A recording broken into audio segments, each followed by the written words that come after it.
kasih kepada kalian yang sudah menyempatkan waktunya untuk ikut berdiskusi pada sore ini. Jadi hari ini tuh kita punya agenda yang menarik nih, yaitu kita bakal berdiskusi yang mendalam terkait undang-undang tindak pidana korupsi, atau mungkin yang biasa kita kenal tuh tipikor ya. Kita juga bakal membandingkan nih antara tindak pidana korupsi sama Undang-Undang Nomor 31 Tahun 1999 dan Undang-Undang Nomor 20 Tahun 2001. Dan juga kita juga bakal membandingkan antara KUHP sama KUHA. Mungkin supaya penyampaian diskusi ini berjalan lancar, kita bakal bagi-bagi materi dulu ya. Jadi nanti kita setelah bagi pembagian materi yang kita sampaikan tuh berurutan, oke?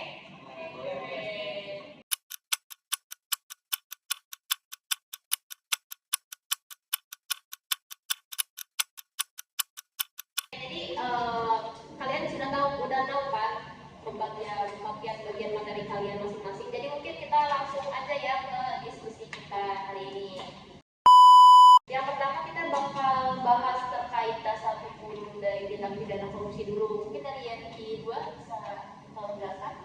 Oke, thank you banget Bu Moderator. Jadi dimana tipikor ini didefinisikan sebagai tindakan melawan hukum yang merugikan keuangan atau perekonomian negara. Jadi kita tahu ya kalau misalnya tipikor itu adalah tindakan pidana yang menguntungkan kerugian dari negara.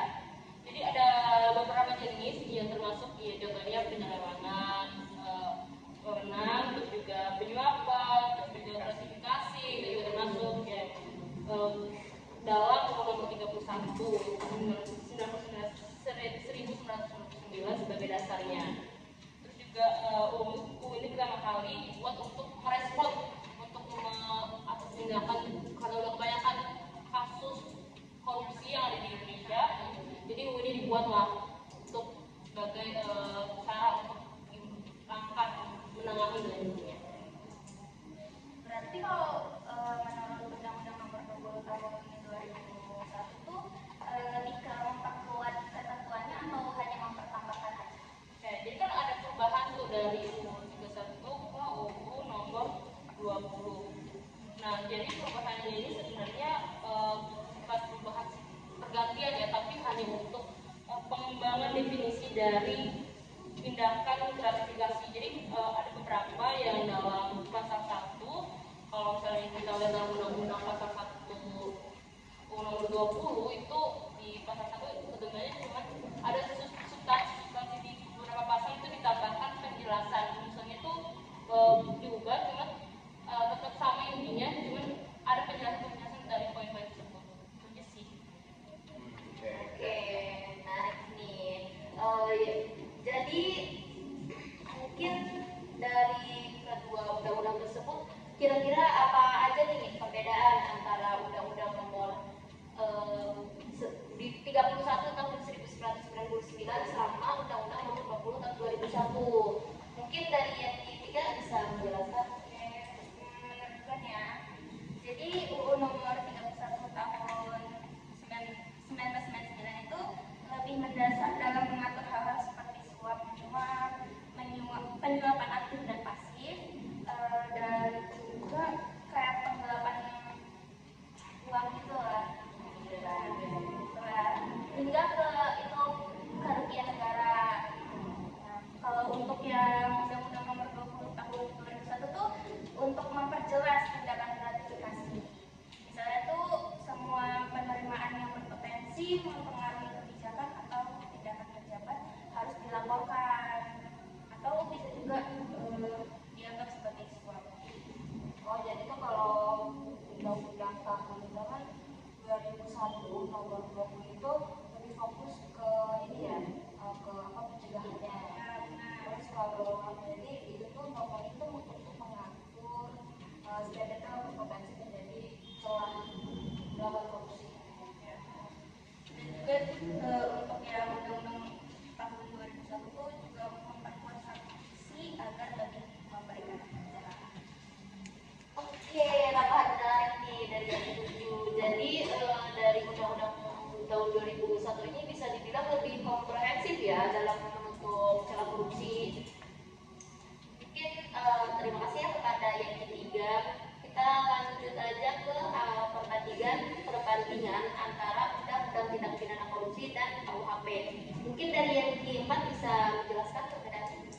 Oke, di sini gue mau ngumpulin perbandingan antara undang-undang tipikor sama KUHP.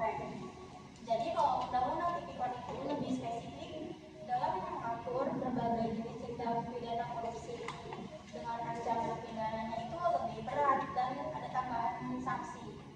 Nah, kalau misalnya di KUHP itu dia cuma nyediain dasar hukum tambahan dengan cakupan yang lebih umum. Jadi di KUHP itu cuma mengatur tindak pidana korupsi sebagai tindakan memperkaya diri yang merugikan negara tanpa merinci jenis-jenis korupsinya. Ya, setuju yang disampaikan oleh Pak. KUHP itu kan sangat luas cakupannya. Oleh karena itu dengan undang-undang tipikor ini yang pertama ada UU RI nomor 31 tahun 1999 tentang pemberantasan tindak pidana korupsi. Yang ini yang sedang saya pegang. Terus yang Undang-Undang RI nomor 20 tahun 2001 tentang perubahan atas UU nomor 31 tahun 1999 tentang pemberantasan tindak pidana korupsi. Dari UU Tipikor tersebut ya kita dapat lihat bahwa regulasi dan sanksi itu yang lebih detail dan lebih spesifik. Jadi kita bisa melihatnya dengan secara pasti bahwa korupsi itu diatur di Undang-Undang Tipikor ada aturannya. Kalau KUHP kan sangat luas, jadi kita kurang spesifik dan kurang detail. Jadi undang-undang tipikor itu mengatur juga tentang penyitaan aset yang sudah diatur di KUHP. Itu gue setuju tuh, karena itu juga menarik sih. Kan lu udah bahas tentang pengembalian kan. Nah, gue juga kemarin baca juga. Nah, menurut gue itu sangat krusial sih, karena harta-harta itu atau duit-duit yang diselewengkan oleh pejabat yang bertanggung jawab sebenarnya hak rakyat. Jadi emang harus diatur dan dikawal banget sih itu untuk pengembaliannya itu. Oke, betul banget nih. Jadi memang ada banyak perbedaan besar nih antara kedua undang ini. Jadi KUHP ini mungkin terlalu umum, terus sedangkan undang-undang tipikor ini lebih spesifik pada tindak pidana korupsi. Itu oke. Mungkin selanjutnya kita bakal bahas perbandingan undang-undang tindak pidana korupsi sama KUHP. Mungkin dari yang Lima bisa bantu menjelaskan? Ya baik, jadi kalau KUHP ini kan mengatur tata cara penyidikan, penuntutan dan peradilan untuk tindak pidana secara umum termasuk tipikor juga. Namun dalam hukum tipikor penyidik memiliki wewenang yang lebih spesifik seperti menyita aset korupsi yang tidak diatur dalam KUHP. Kalau nggak salah, KUHP itu lebih fokus sama tata cara prosedural, sedangkan undang-undang tipikor juga mengatur sanksi administrasi. Ya, tepat. Bahkan dalam beberapa kasus korupsi besar ya, ada juga sidang yang berlangsung secara terpisah di pengadilan tipikor. Oke, itu poin penting tuh. Jadi dari penjelasan yang ke-6 sama yang ke-5. Jadi dengan adanya undang-undang tindak pidana korupsi, pemberantasan korupsi ini bisa lebih fokus tanpa harus mengabaikan aspek prosedural yang diatur di KUHP. Terima kasih sebelumnya kepada yang ke-5. Mungkin sekarang bagaimana sih mengenai bagian penyidik dalam undang-undang tindak pidana korupsi dari yang ke-6? Ya boleh. Kalau dalam Undang-Undang Nomor 31 Tahun 1999, penyidik yang berwenang untuk kasus tipikor itu terdiri dari KPK, kepolisian, dan kejaksaan. Nah, di sini KPK itu dia memiliki wewenang yang lebih besar dalam menangani kasus yang berskala besar atau yang melibatkan pejabat tinggi.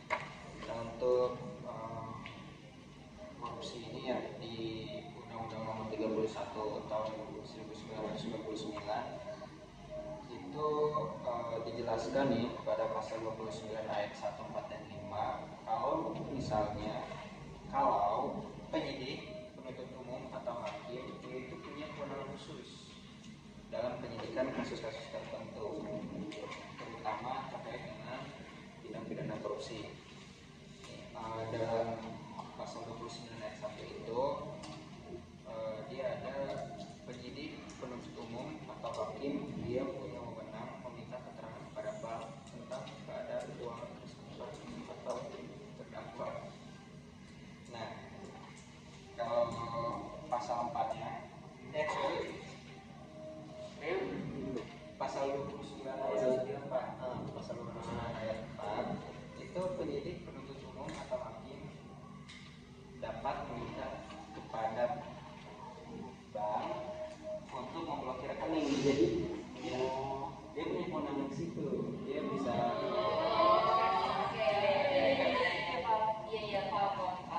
satu lagi ya, di ayat 5-nya nih, masih di pasal 29 ya. Kalau misalkan si terdakwa ini dia enggak diperoleh bukti yang cukup atas permintaan penyidik, penuntut umum atau hakim, nah bank pada hari itu juga harus mencabut pemblokiran. Jadi seperti itu ya ternyata. Itu wewenang ya? Ya, itu wewenang Jadi kan ini ya, KPK itu kan punya wewenang gitu kan untuk melakukan operasi tangkap tangan gitu. Merupakan salah satu strategi dalam memberantas korupsi, tindak pidana korupsi di Indonesia. Nah, TKP ini tuh, KPK itu juga memiliki landasan hukum yang kuat, yaitu di dalam pasal 12 Undang-Undang Nomor 30 Tahun 2002 tentang Komisi Pemberantasan Tindak Pidana Korupsi ini,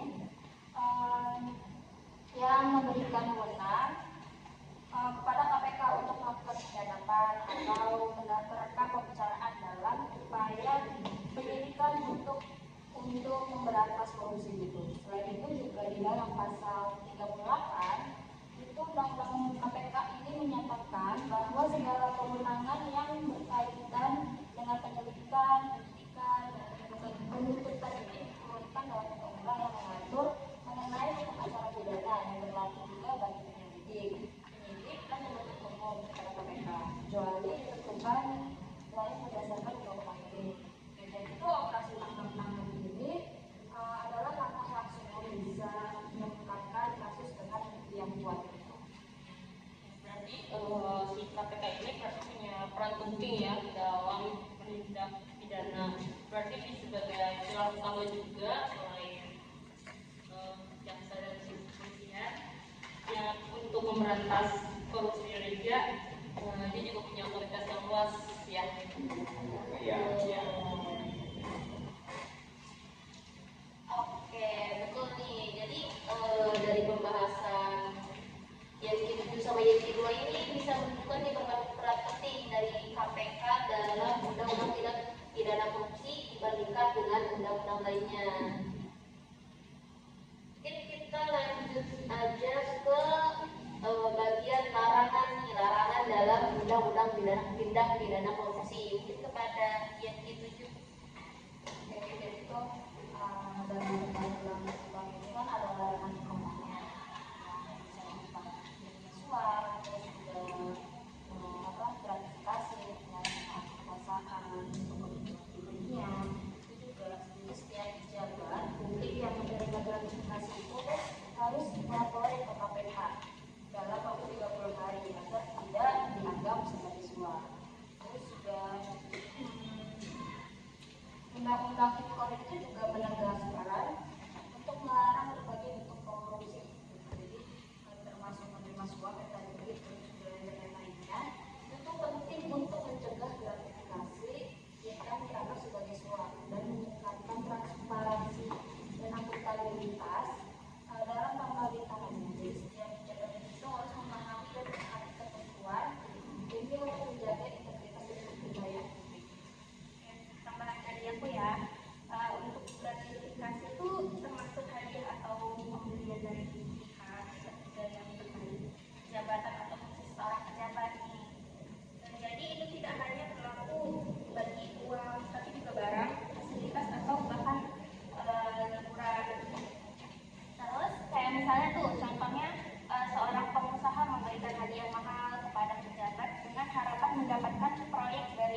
kan tuh banyak usaha-usaha gratifikasi ke pemerintah kita itu biasanya punya hajat lagi kan, makanya ya jadi memang harus kita kawal banget nih prosesnya karena untuk ngabisin gratifikasi tadi. Oke, jadi mungkin dari larangan gratifikasi itu sangat penting ya. Ini juga cara baik untuk menjaga integritas dari pejabat publik. Penting biar nggak istir ya. Betul banget nih.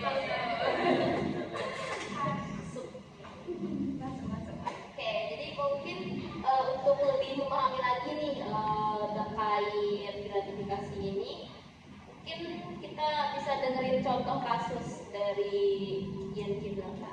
Ya jadi bos contoh kasus yang tanya itu gua ambil di kasus yang udah selesai ya. Terlihat titik terangnya, bukti-buktinya udah jelas, jadi bukan yang ongoing ya. Ini gua sambil baca catatan gua boleh kan? Ya, boleh. Jadi jujur gua nggak bisa ngapalin. Udah ada putusannya ya mas? Apa? Putusannya ya? Enggak, udah pokoknya udah ketangkap semua, udah ketangkap. Udah clear berarti ya. Clear, jadi Tinggal hasilnya kita aja masih disampaikan. bisa nih kita pelajari soalnya memang titik terangnya udah kelihatan. Jadi gua ambil di kasus korupsi EKTP tahun 2011-2012. Tahu kan yang ramai banget tuh sampai sekarang bisa dibahas kan? Iya. Nah, ini udah catat poin-poin pentingnya. Ini salah satu kasus korupsi terbesar juga nih. Jadi kerugian yang gue baca, kerugian negara itu sampai 2,3 triliun. Itu totalnya. Itu kerugian ininya. Nah, proyek KTP ini awalnya dirancang menciptakan kartu identitas elektronik yang udah kita pakai nih sekarang nih, yang akan meningkatkan efisiensi data penduduk di Indonesia. Jadi apa ya?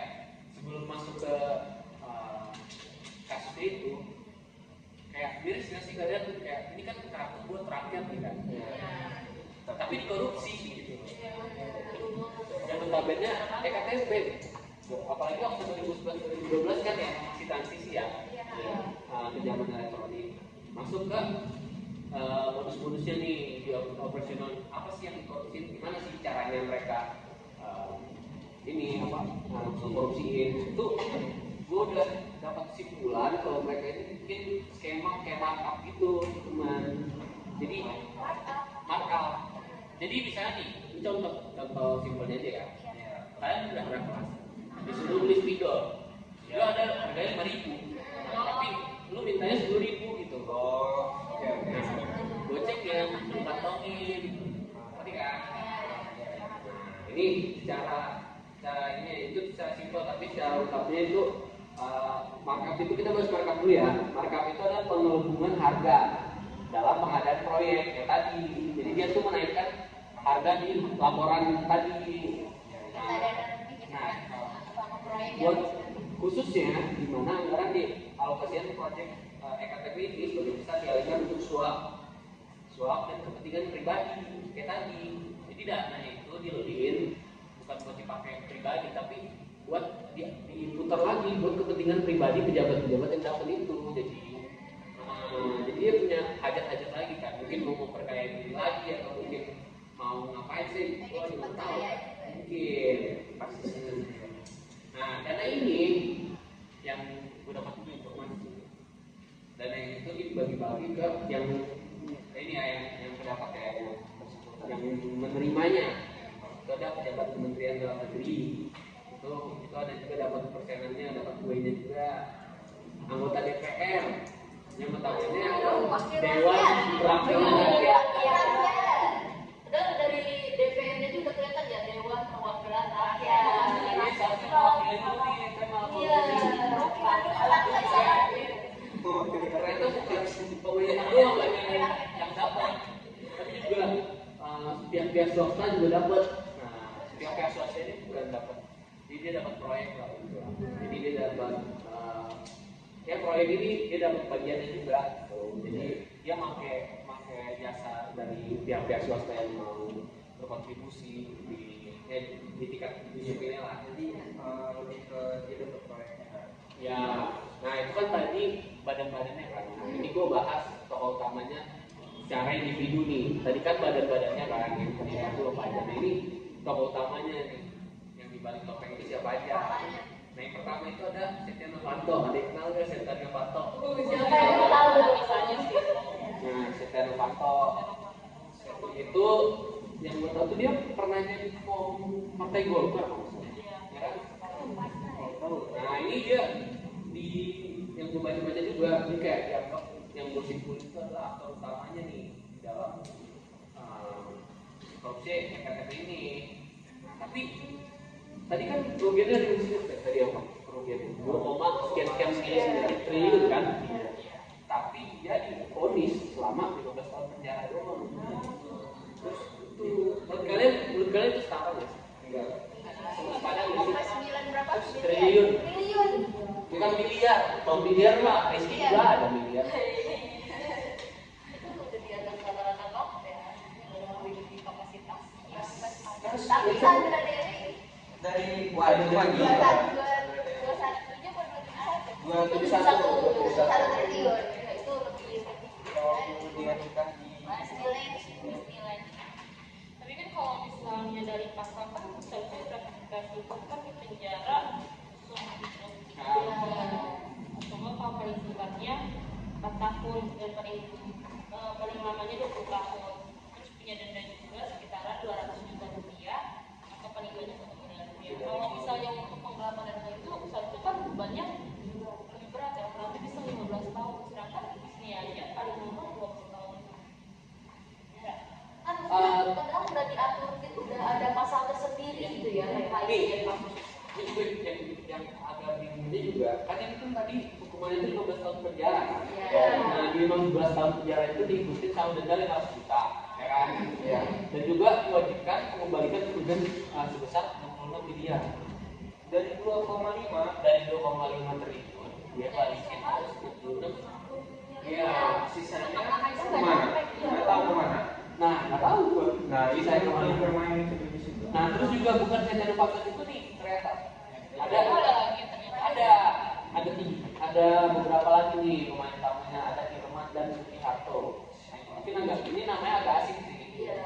Nah ini ternyata memang kita juga tahu ya, ini adalah pejabat tinggi di Kementerian Dalam Negeri. Gila. Nah di ondalnya nih, ondalnya ya yang berperan rencana pelaksanaan proyek KTP. Jadi bagaimana bisa terjadi pasti emang harus tahu orang dalam kan, yang ngerti ini apa aja yang bisa dilakuin, yang tahu isinya lah, yang tahu yang bisa diklarifikasi, yang bisa dimainkan itu yang mana pasti ada. Nah gila kan? Gila banget. Gue juga ikut gila nih kalau Dari triliun itu itu ya dari triliun lah gitu. nah terus padahal hanya uang itu bisa buat biaya utang negara gak sih? gue satu miliar aja. Negara kita tuh terlalu apa ya, terlalu kebanyakan utang ke negara-negara lain, sedangkan negara kita aja masih Berarti menyebutkannya enggak sih guys, kalau misalnya kan udah ada pasal yang membuat memberikan sanksi, kenapa sampai ada kemunculan kayak gitu? Maksudnya kayak kok dia bisa pengeluarannya nggak sesuai gitu? Apa berarti hukum kita ditanyakan dong? Makanya orang bilang Tapi itu juga nggak bisa langsung kasih nilai secara gabung gitu sih. Memang harus ini menjadi pembahasan kita lain hari kayaknya nih. boleh Memang harus. Ya udah, saya tanggalan ya. Soalnya kita juga nggak bisa. Pasti hakim yang ngadilin tuh nggak mungkin dibayar gitu. wah itu sih Kan pada jujur semua kan? Indonesia jujur semua kan? iya semua. Harusnya. Ya kan Pak Jua? Iya dong. Masih jujur semua. Harusnya ya. Nah yang terakhir itu ada apa? Ada lanjut. Coba bentar, gua buka cepat gue kemana ya? Oh ini nih, Andi Narogong. Nah ini gue juga nggak tahu nih siapa orangnya, gue baru tahu dan baru kenal tuh pas gue baca-baca tentang EKTP ini di situ. Nah ini dia ternyata pengusaha yang menjadi broker dalam proyek ini. Jadi dia pihak ini yang pihak apa sih namanya, pihak kayak swastanya gitu. Bertindak sebagai pengatur suap antar pejabat dan pihak lain. Jadi dia ngatur pembagian koinnya. Jadi yang ngitung-ngitungin harganya